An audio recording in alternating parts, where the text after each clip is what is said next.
Saudara kan bilang ini transaksi 2 kali, lalu di poin 8 saudara bilang 1 kali tanggal 26. Siapa yang suruh merubah itu? Itu termasuk informan atau informaniko atau apa namanya itu? Keberatan saya mulia. Saya tanya, Anda tahu 60 juta itu imbalan Anda dalam konteks jual beli narkoba? Keberatan yang mulia. Kalau 1 ton kirim ke sini, Pak Dedinya minta fee 100 miliar. Ini saya yang ngomong apa saudara gantian? Jangan ngototin saya ini saksi.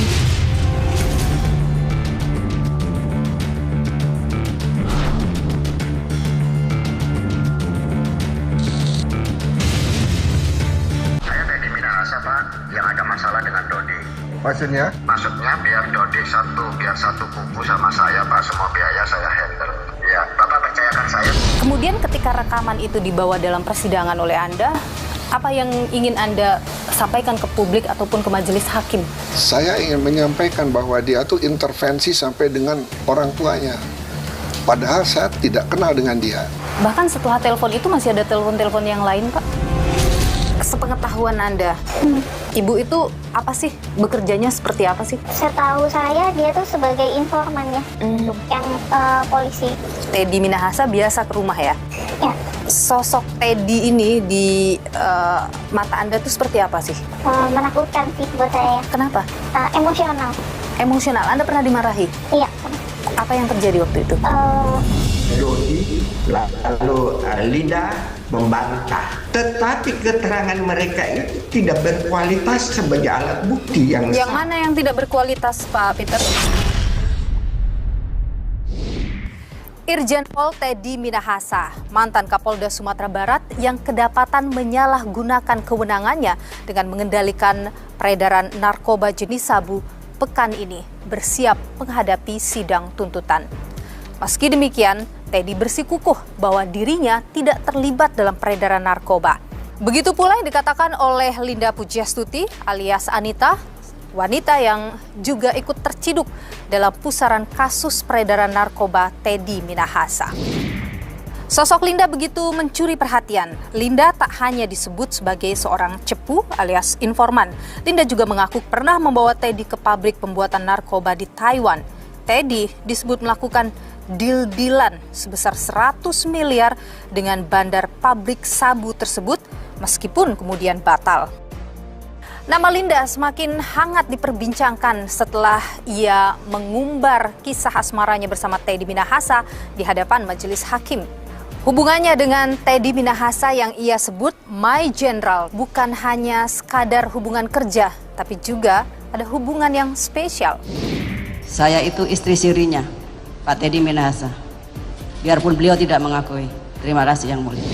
Namun, bak cinta bertepuk sebelah tangan, Teddy Minahasa membantah hubungan spesial tersebut. Tidak ada, kalau martabak ada spesial. Ini konspirasi. Baik. Kalau saudari Linda mengaku istri saya, ini pertanyaannya bisa panjang. Simpelnya adalah, kok suaminya diseret dalam kasus ini? Tak hanya drama percintaan yang mengiringi perjalanan kasus Teddy Minahasa, debat panas juga acap kali terjadi di ruang sidang. Baik Teddy maupun kuasa hukumnya sering kali ditegur oleh majelis hakim karena dianggap tak mampu menjaga tensi selama persidangan. Saya mohon maaf, tapi memang saya nggak tahan kalau kelakuan jaksa kayak gini. Baik, sebentar. Ya kalau nggak tahan keluar majelis. Sebentar. Ya Oke. silakan tertulis catat. Anda tahu 60 juta itu imbalan Anda dalam konteks jual beli narkoba? Keberatan yang mulia. Baik, saya ulangi, makanya pelan-pelan suaranya, dia udah takut itu. Ini saya yang ngomong apa saudara gantian? Jangan melototin saya ini saksi. Baik, saya ingatkan saksi, tenang menjawabnya. Ya, jangan seperti itu urusan saya. Sementara itu, soal adanya skenario yang dibuat oleh Teddy Minahasa juga terkuak dalam persidangan. Kalau ikut jadi satu sama saya, nanti saya bisa meringankan Dodi meringankan saya, Dodi juga meringankan dirinya sendiri, kita buang badannya semuanya ke Arif, gitu loh, Nek. Buang badan tuh maksudnya ya, ini barang semua punya si Arif, gitu. Tak hanya ajakan untuk berpihak pada Teddy Minahasa lewat pembicaraan jarak jauh dari balik jeruji besi, juga terkuak rencana jahat Teddy untuk terdakwa lain, Syamsul Ma'arif. Seperti apa sebenarnya sepak terjang Teddy Minahasa dalam kasus peredaran narkoba yang ramai diperbincangkan? Mengapa sosoknya begitu ditakuti? Seberapa powerful seorang Teddy Minahasa? Dan juga, siapa sebenarnya di sini menjadi korban? Teddy atau Linda? Ikuti saya, saudara. Menjatuhkan pidana terhadap terdakwa Linda Pujiastuti alias Anita, oleh karena itu dengan pidana penjara selama 18 tahun dan denda sebesar 2 miliar rupiah. Menjatuhkan pidana terhadap terdakwa Dodi Prawiranegara selama 20 tahun dan denda sebesar 2 miliar rupiah. Subsidiar 6 bulan penjara.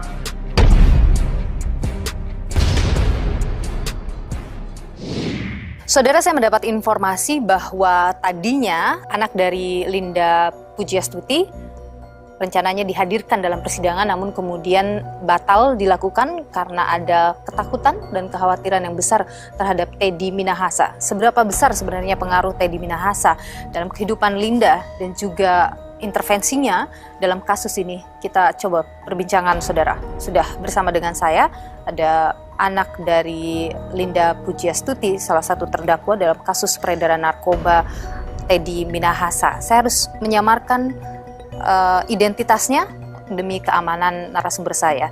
Terima kasih Mbak sudah bersama dengan Niluh. Sehat selalu Mbak. Sehat. Anda mengenal Teddy Minahasa? Iya, mengenal. Seberapa sering Anda bertemu dengan Teddy? 2 kali bertemu.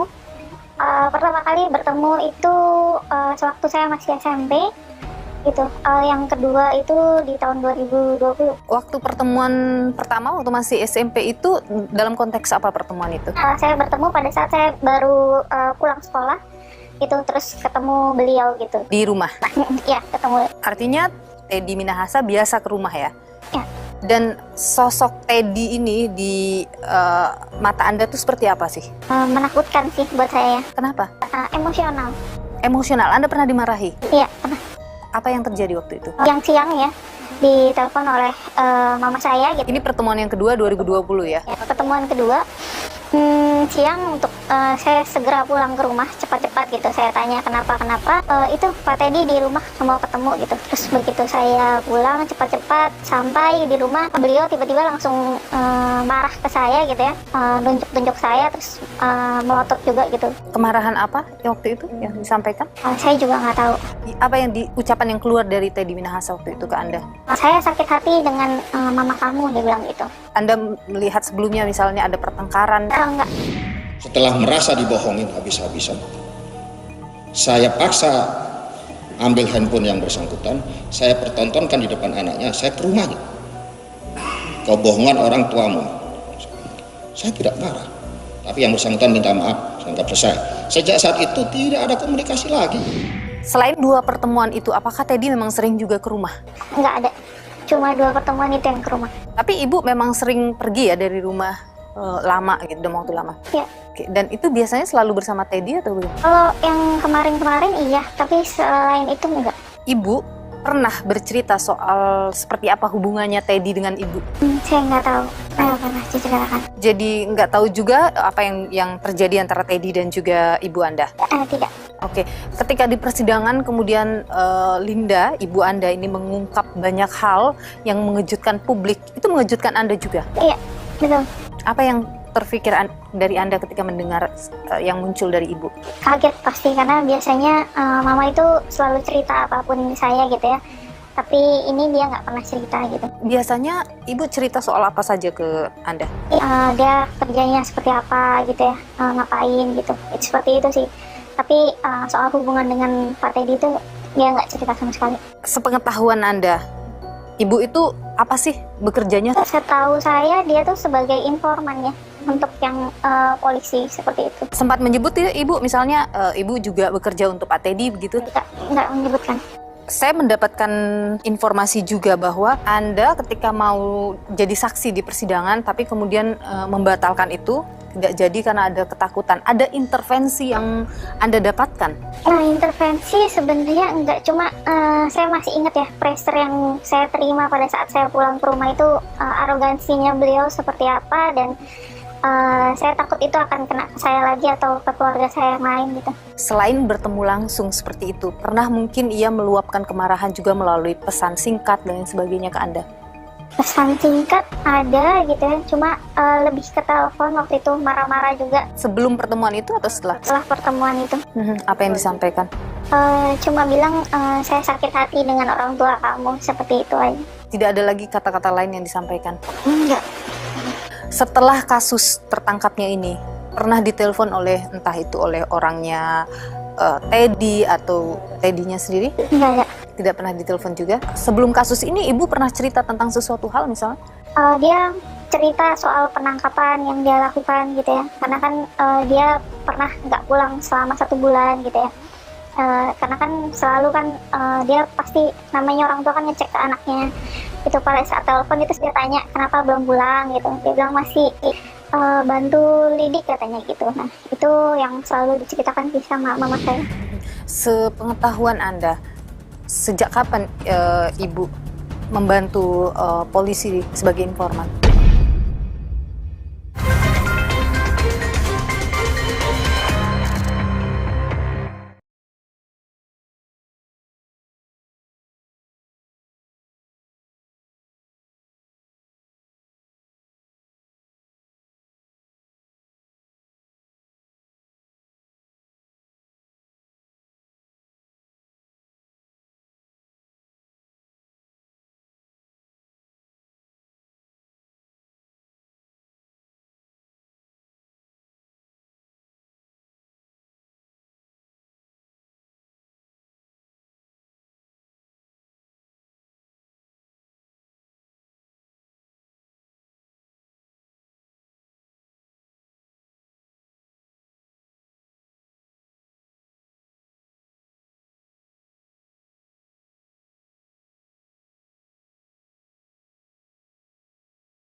Sepengetahuan Anda, sejak kapan Ibu membantu polisi sebagai informan?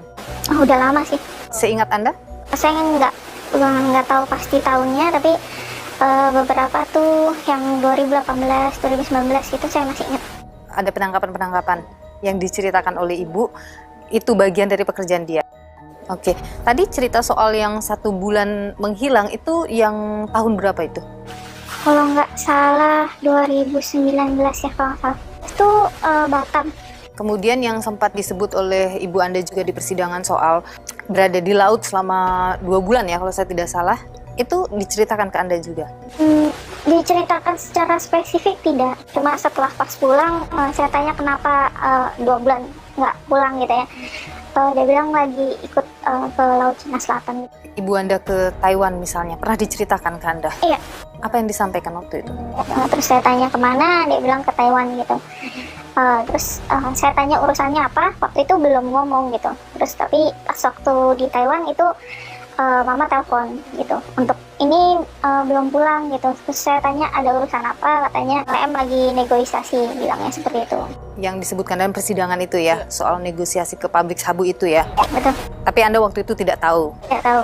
Apa tujuan? Iya, tapi pas diceritakan setelah pulang itu, Bapak Teddy gitu negosiasi di sana gitu, minta disisihkan gitu dan minta 100 juta itu 100 miliar. 100 miliar. Iya. Itu saya bilang selalu bilang jangan seperti itu. Terus dia bilang mama juga bilang ya dia nggak mau, tapi si Pak Teddy-nya minta seperti itu gitu. Ibu biasa menyebut Teddy Minahasa ini dengan sebutan apa? Kadang kalau sama saya kadang Bapak TM, kadang Bapak Jenderal gitu. Sepengetahuan Anda nih, Ibu mengenal petinggi-petinggi ini kan banyak yang dikenal petinggi-petinggi kabarnya. Itu dari mana sih? Oh, saya nggak tahu. Oh, nggak tahu soal itu. Selain Teddy Minahasa, ada juga misalnya petinggi lain yang sempat diceritakan? Enggak. Tentang hubungannya dengan Dodi misalnya, itu sempat disampaikan juga? Enggak juga.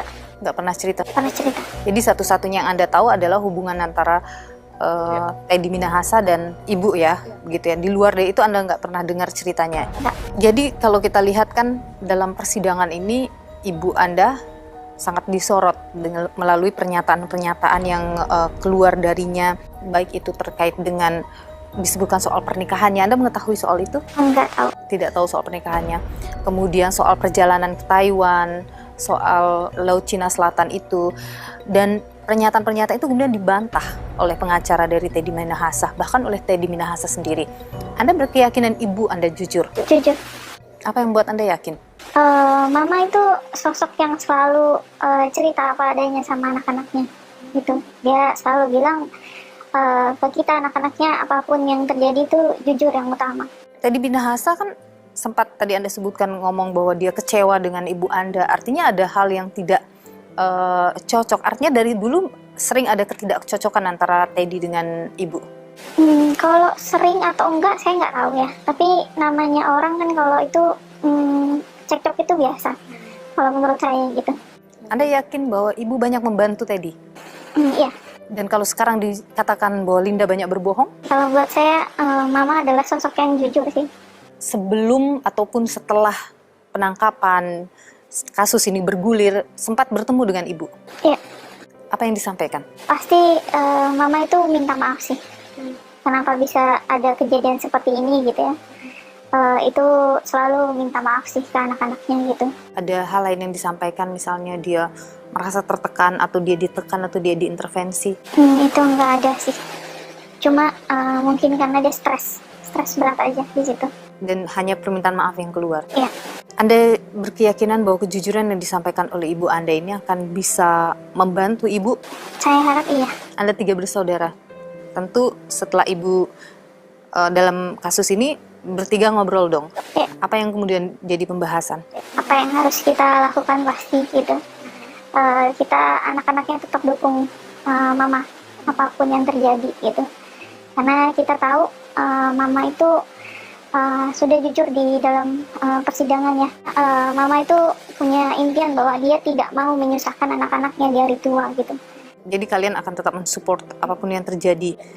Tuntutan dibacakan oleh jaksa penuntut umum Tapi penentu akhir nanti adalah vonis dari hakim.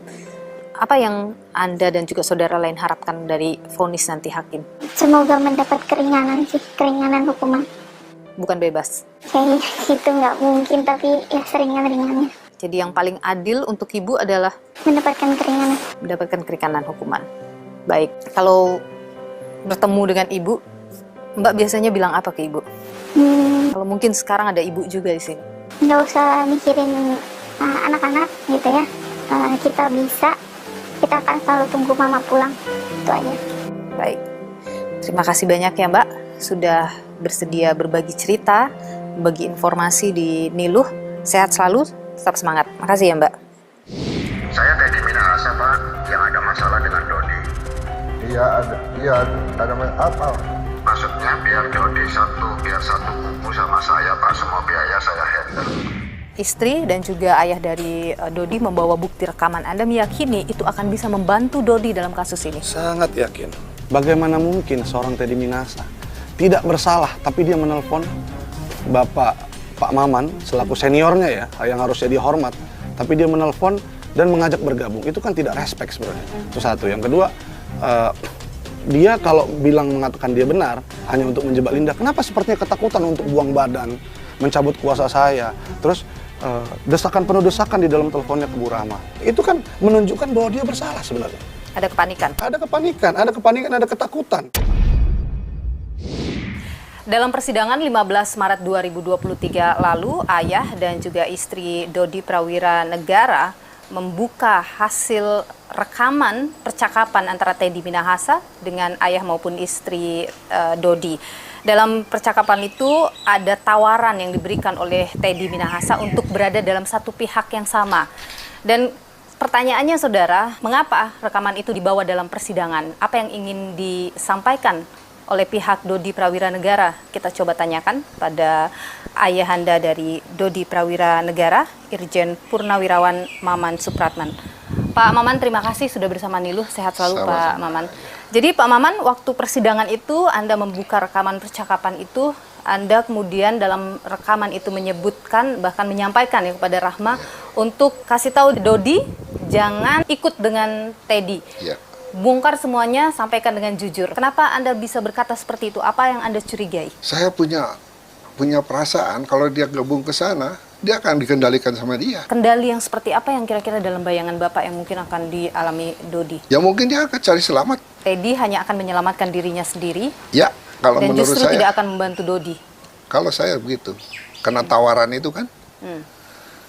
Insting seorang ayah di sini ya Pak ya? Iya, dan saya juga, adalah 30 tahun di Polri. Polisi, iya. Karena saya yakin kalau seandainya anak saya itu punya niat begitu dari awal dia mau menyisihkan itu.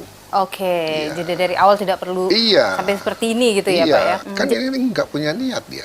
Karena perintah saja, Anda meyakini bahwa itu memang perintah memang Teddy? Iya, di dalam chatnya Dodi juga begitu kan. Dan dia pernah menolak beberapa kali.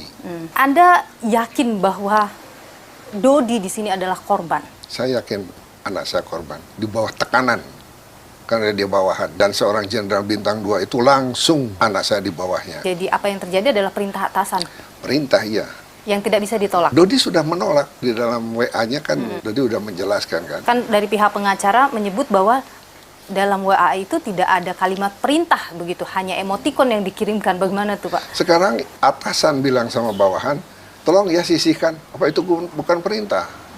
Bahasa perintah itu. Meskipun kemudian setelah ditolak dikirimkan dengan emotikon, Anda tetap bahwa itu adalah perintah. Perintah itu, ya. Kemudian ketika rekaman itu dibawa dalam persidangan oleh Anda, apa yang ingin Anda sampaikan ke publik ataupun ke majelis hakim? Saya ingin menyampaikan bahwa dia tuh intervensi sampai dengan orang tuanya. Padahal saya tidak kenal dengan dia. Dan saya tidak pernah lihat dia. Dodi tidak pernah membicarakan soal Teddy juga ke Bapak misalnya? Sebelum kasus ini terjadi pun, Dodi tidak pernah mengeluhkan soal Teddy ke Bapak? Iya, tidak. Memang tidak pernah juga Dodi berbicara soal pekerjaan atau bagaimana Pak? Kalau pekerjaan sering pekerjaan. Cuman ini aja yang dia tidak lapor saya. Kira-kira kenapa ya Pak sampai tidak berani melaporkan hal seperti itu? Saya kurang tahu itu lah. Apakah dia dalam tekanan? Bahkan setelah telepon itu masih ada telepon-telepon yang lain Pak? atau dari pihak yang lain yang representasi dari TNI? Ada juga, tapi ya tidak saya angkat. Setelah ada kejadian itu, saya tutup telepon itu, siapapun saya nggak angkat. Istri Dodi pernah bercerita ke Bapak misalnya ada telepon-telepon lanjutan? Nggak. Nggak pernah juga ya? Oke. Tapi apa yang paling Anda harapkan dari tuntutan akan segera datang untuk putra Bapak? Dodi kan mengajukan CC. Dan katanya ini sudah sampai ke Kejaksaan Agung. Saya hanya mohon aja dapatnya JC itu segera turun. Karena anak saya sudah membuka kan, sudah berkata jujur apa adanya yang dia alami. Perlindungan seperti apa yang Bapak harapkan? Saya kira yang wajar aja lah. Memang sebagai tersangka ya. Tapi saya yakin anak saya itu bukan pemakai. Kan di dalam persidangan bilang, sepeser pun anak saya nggak dapat apa-apa dari situ. Hanya menjalankan perintah saja. Yang paling adil untuk Dodi apa, Pak? Saya kira itu urusan majelis hakim. Saya akan melihat nanti aja bagaimana putusan yang terbaik untuk anak saya. Baik, Pak Irjen Purnawirawan Maman Supratman, ayahanda dari Dodi Prawiranegara. Terima kasih sudah berbagi pandangan dan juga informasi di Niluh, Pak Maman. Sehat selalu. Apa bukti yang Anda punya bahwa Teddy tidak terlibat di sini? Bahwa narasi yang ada di dalam WA itu maksudnya apa? Itu Teddy sudah menjelaskan. Tetapi keterangan mereka itu tidak berkualitas sebagai alat bukti yang sah. Yang mana yang tidak berkualitas?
Saudara, Teddy Minahasa membantah keterlibatan dirinya dalam kasus peredaran narkoba yang saat ini sedang bergulir.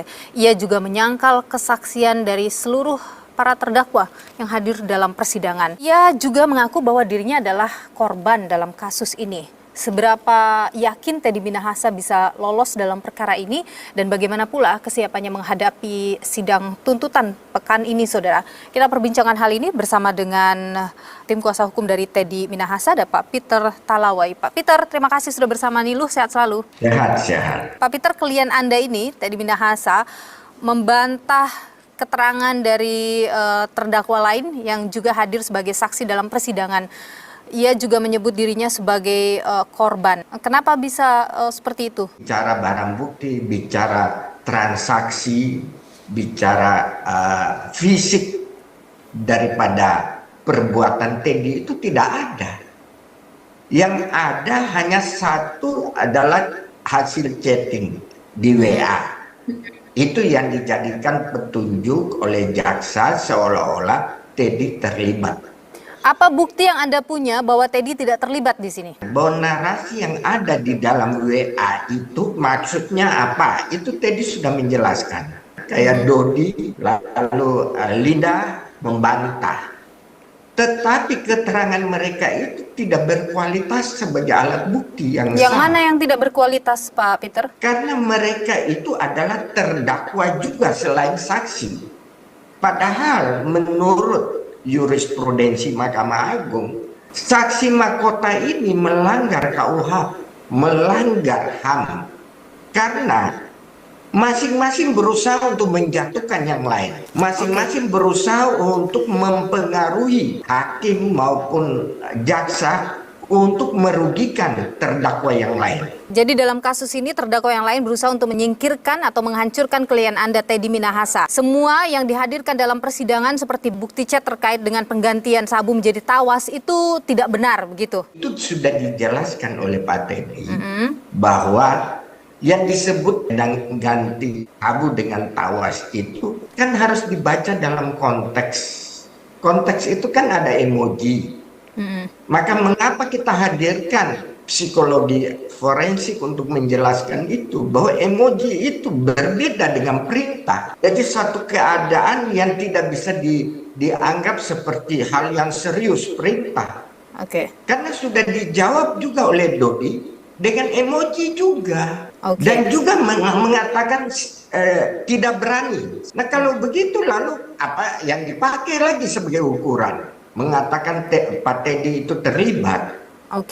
Kemudian kesaksian dari Linda bagaimana, Pak? Ini membuka begitu banyak peran Teddy Minahasa yang berupaya untuk mengendalikan peredaran narkoba di sana. Linda itu sangat beralasan mengemukakan hal-hal untuk merusak nama baik Pak Teddy. Karena dia tahu bahwa Pak Teddy ini mau menjebak dia. Pak Teddy mengakui itu memang dia mau ditangkap. Secara pribadi Pak Teddy sudah dibohongin berkali-kali. Kedua, dia ini menjadi sumber masalah di tengah-tengah peredaran narkoba. Ini orang yang paling bertanggung jawab terhadap bandar-bandar yang beredar di Indonesia. Jadi Anda mau mengatakan bahwa semua yang disampaikan oleh Linda dalam persidangan itu bohong semua? Harus dianggap bohong.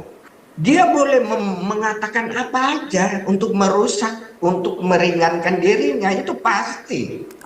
Jadi bukti-bukti yang ditampilkan oleh Linda dalam persidangan itu semuanya tidak benar? Ya. Termasuk soal misalnya Linda dengan Teddy pergi ke Taiwan bertemu dengan Bandar Sabu, pabrik Sabu. Itu kan dia membuat alibi, dia tidak pernah bisa membuktikan, dia cuma hanya ngomong. Pertemuan itu tidak ada, keberangkatan ke Taiwan tidak ada? Pertemuan itu ada, bukan dalam rangka yang seperti dia ceritakan. Bukan dalam rangka deal-dealan soal mengamankan Sabu masuk ke Indonesia? Ya. Bagaimana dengan begini, bukti telepon yang kemudian dibuka di persidangan oleh keluarga Dodi Prawiranegara, Pak Peter?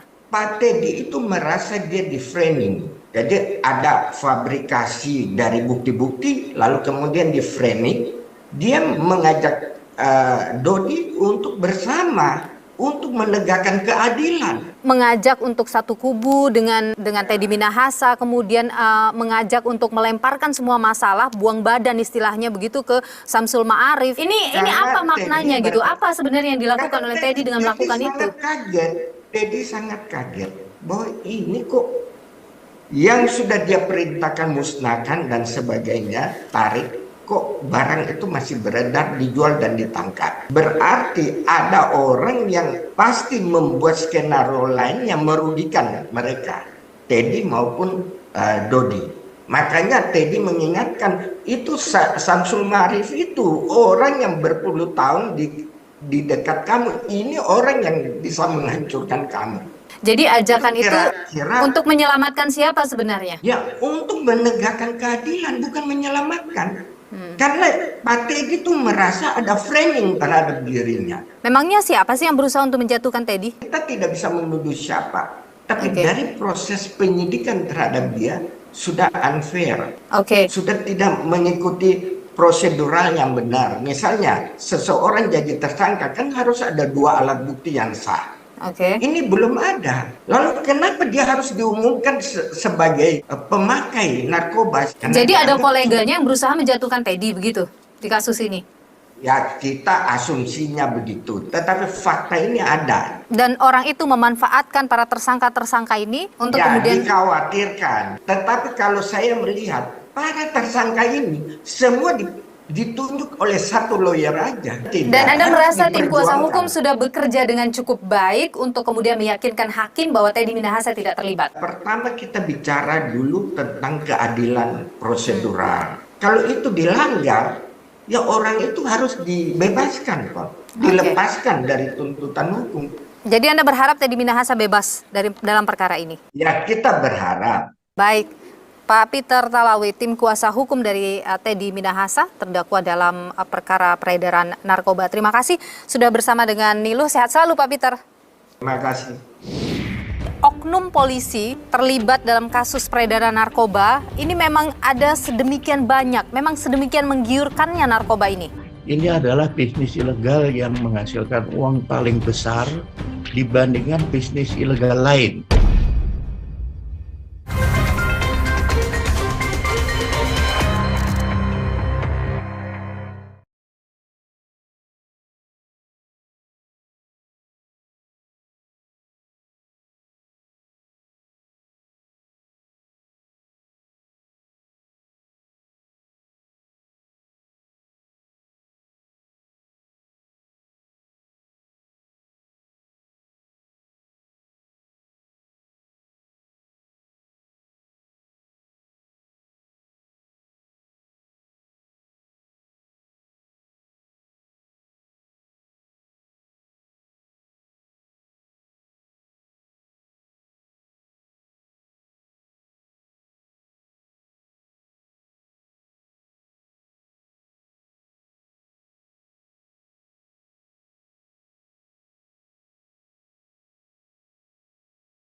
Kalau 1 ton kirim ke sini, Pak Teddy-nya minta fee 100 miliar.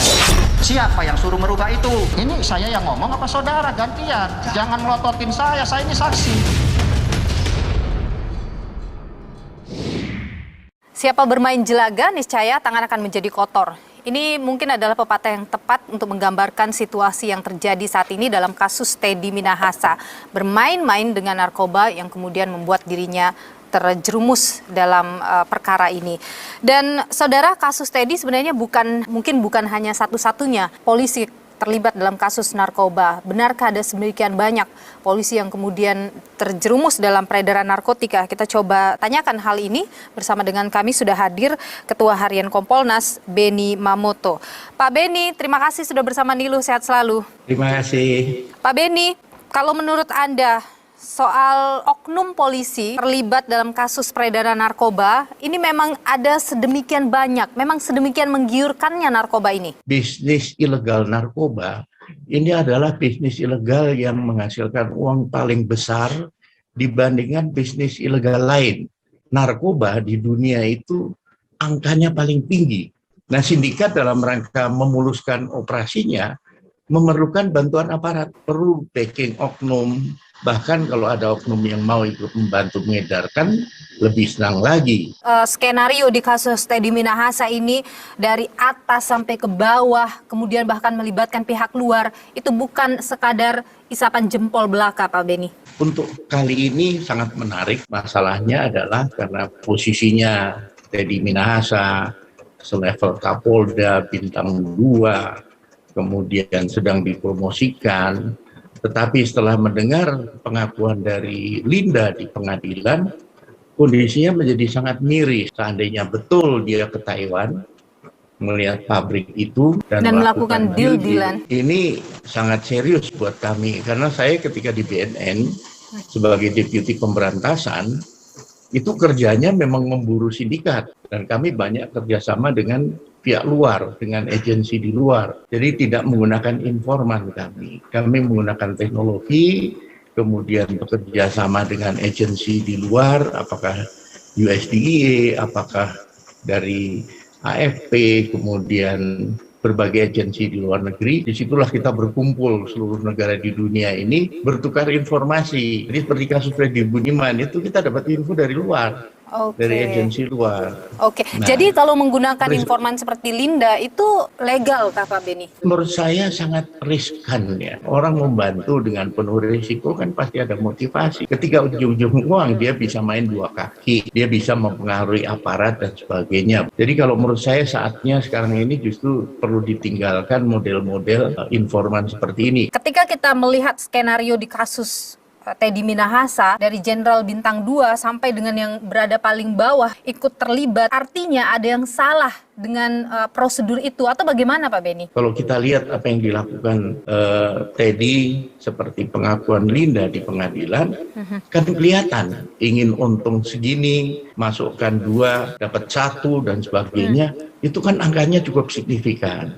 Nah, oleh sebab itu menurut kami memang perlu didalami kasus Teddy ini, pembuktian mengenai apakah betul ke Taiwan itu dengan mudah. Nanti dari imigrasi bisa menunjukkan pasportnya, dia keluar kapan, pulang kapan, dan bisa kerjasama dengan agensi di Taiwan untuk mengungkap jaringannya. Nah, setelah itu bisa dipastikan, ini bisa menjadi bahan masukan institusi Polri untuk pengawasan kepada jajarannya, khususnya yang bergerak menangani masalah narkoba. Polri harus mengecek apa yang disampaikan oleh Linda dalam persidangan, begitu ya, terkait keterlibatan Teddy ini? Betul. Satu, konteksnya adalah menuntaskan pengungkapan jaringan sindikat ini. Yang kedua, untuk bahan nanti sidang kode etik. Dia keluar negeri tanpa izin, misalkan, tentang operasi ini dan sebagainya. Nah, itu akan nanti memperberat pada sidang kode etik. Pak Beni, apa yang terbuka dalam persidangan membuat publik berpikir bahwa jangan-jangan semua jenderal, semua petinggi di Polri yang punya kuasa seperti Teddy, ini juga melakukan hal serupa, tidak terbongkar saja makanya tidak ketahuan? Menurut saya tidak. Ini hanya oknum-oknum saja. Kembali, kata kuncinya adalah mereka tidak punya integritas, kedua serakah. Di tengah situasi ini tidak hanya berakhir di Teddy Minahasa, ada juga kasus penyalahgunaan narkoba yang dilakukan oleh oknum Polri. Melihat begitu banyaknya kasus yang melibatkan oknum Polri. Apa yang harus dibenahi oleh Polri sekarang? Temuan kami banyak. Ada yang karena pergaulan, karena beban kerja, karena godaan, dalam keadaan stres dan sebagainya. Dan ini sudah kami rekomendasikan kepada Bapak Kapolri. Kalau dia hanya penyalahguna narkoba, agar di asesmen, kemudian nanti dilakukan rehabilitasi. Tapi kalau yang terlibat peredaran narkoba, tidak ada pilihan lain kecuali PTDH dan ajukan pidananya. Harus mengambil tindakan tegas karena yang dimainkan juga sesuatu yang sangat besar, begitu ya Pak Beni ya? Betul. Irjen Pol Purnawirawan Beni Mamoto, Ketua Harian Kompolnas, terima kasih sudah berbagi pandangan di Niluh. Sehat selalu Pak Beni. Terima kasih. Keterlibatan oknum polisi dalam peredaran narkoba terus terjadi. Seberapa besar narkoba meracuni Korps Bayangkara? Berikut ulasannya untuk Anda.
menjatuhkan pidana terhadap terdakwa Linda Pujiastuti alias Anita.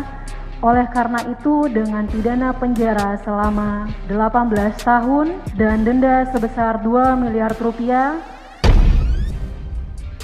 Menjatuhkan pidana terhadap terdakwa Dodi Prawiranegara selama 20 tahun dan denda sebesar 2 miliar rupiah. Subsidiar 6 bulan penjara. Sidang kasus peredaran narkoba Teddy Minahasa memasuki tahap tuntutan kepada para terdakwa. Selama persidangan yang panas dan penuh kejutan, jari para terdakwa kompak menunjuk ke arah Teddy Minahasa. Bekas Kapolda Sumatera Barat ini ditetapkan sebagai terdakwa bersama 6 orang lainnya, yakni rekan yang juga informan polisi Linda Pujiastuti alias Anita, bekas Kapolres Bukit Tinggi AKBP Dodi Prawiranegara, dan asisten pribadinya Samsul Ma'arif, bekas Kapolsek Kalibaru Kasranto, bekas Reserse Kriminal Polsek Muara Baru Yanto Situmorang, dan warga sipil Muhammad Nasir yang menjual narkoba dari Yanto. Teddy membantah setiap tudingan dari mantan rekan dan anak buahnya. Beberapa bukti chat yang coba dihadirkan kubu Dodi dan Linda bahkan disebut tidak sah. Gini, saya sempat dengar juga itu di beberapa media, foto itu dijadikan bukti itu tidak sah katanya. Foto. Nah, kita lihat bukti foto yang dipertunjukkan itu hanya ditunjukkan. Apa benar Bapak WA begini? Apa maksudnya? Hanya begitu. Dan di situ kan diakui benar. Di situ saya untuk mengetes Dodi. Bukti yang sesungguhnya adalah bukti yang disita oleh kepolisian yang dihadirkan oleh JPU, yaitu digital forensik. Gitu. Dan chat itu semua tidak dibantah oleh Pak Dodi. Dalam sidang terkuak pula fakta yang tak kalah mengejutkan.